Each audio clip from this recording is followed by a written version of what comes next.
Matapos mawasak ang silid-aklatang ito, kakarampot lamang ng kaalaman mula sa sinaunang mundo ang kanilang nailigtas.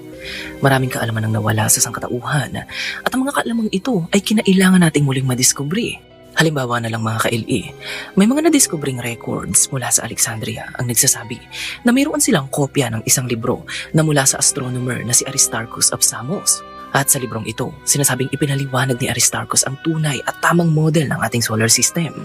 Ipinaliwanag niya sa kanyang mga readers na ang Earth ay isa lamang planeta na umiikot sa araw at ang mga bituin ay mga malalayo at dambuhalang celestial objects. Ngayon mga ka-LE, tama ang mga idea na pinapaliwanag ni Aristarchus sa kanyang sinaunang libro. Kaswa lang, nang mawasak ang library, nawala at nakalimutan ng sangkatauhan ang kaalamang ito.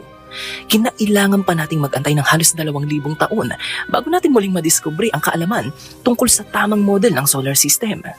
Noong 1543 lamang, muling nagising ang idea na hindi ang Earth ang sentro ng buong kalawakan. At yan ay muli nating nalaman dahil sa tuklas ng astronomer na si Nicholas Copernicus. Ngayon mga ka-LE, kung hindi nawasak ang library ng Alexandria, hindi sana natin nalimutan ang scientific knowledge na ito. Hindi sana nangyari ang Dark Ages, ang panahon kung kailan ang mga European ay tila ba nabubuhay sa kadiliman dahil sa labis na takot nila sa science.